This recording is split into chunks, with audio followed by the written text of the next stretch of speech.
शिवसेना पक्षचिन्हासह आमदार अपात्रता प्रकरणी आज सुप्रीम कोर्टात सुनावणी। ठाकरेंचे वकील कपिल सिब्बल यांचा युक्तिवाद संपवून शिंदेंचे वकील युक्तिवाद करण्याची शक्यता।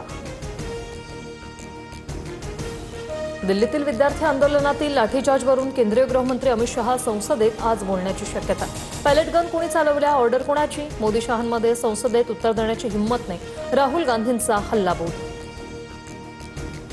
गडचिरोली आश्रमशाळेतील सर्पदंशाप्रकरणी आदिवासी विकास आयुक्तांना चौकशीचे आदेश। विद्यार्थिनींना झोपण्यासाठी बेड असते तर सर्पदंशाची घटना टळली असती। कोट्यावधींचा निधी मिळूनही विद्यार्थ्यांना खाली झोपवल्याचा प्रकार।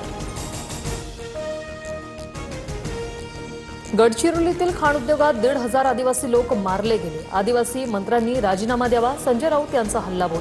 तर काँग्रेस संस्थाचालकांची आश्रमशाळा, राऊत त्यांना जाब विचारणार, बन यांचा पलटवार।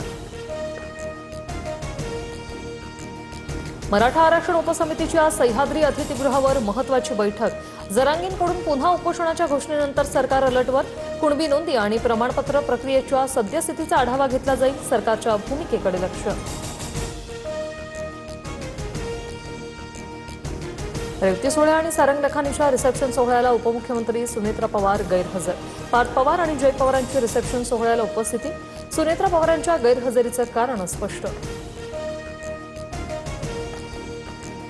महाराष्ट्रात दूध 2 रुपयांनी महागलं। गाईच्या दुधासाठी प्रति लिटर 62 तर म्हशीच्या दुधासाठी 78 रुपये मोजावे लागणार। दही, पनीर, तुपातही 10% दरवाढ। पिंपरीत भटक्या कुत्र्यांचा हैदोस सुरूच। पुन्हा एकदा चिमुकल्यावर 4 ते 5 कुत्र्यांचा हल्ला। शेजारी राहणाऱ्या नागरिकांमुळे दुर्घटना टळली। प्रशासनाने तातडीने भटक्या कुत्र्यांची उपाययोजना करण्याची मागणी। छत्रपती संभाजीनगरात बजाज ऑटो कंपनी समोर प्रशिक्षणार्थींचं काम बंद आंदोलन। आश्वासनानंतरही 3 वर्षांची डिग्री न दिल्याचा आरोप। कमवा आणि शिकाच्या नावाखाली कामगार म्हणून काम करून घेतल्याचा दावा। सातारा पुणे महामार्गावरील शिरवळमध्ये मध्यरात्री भीषण अपघात। भरधाव कार ट्रकला धडकली।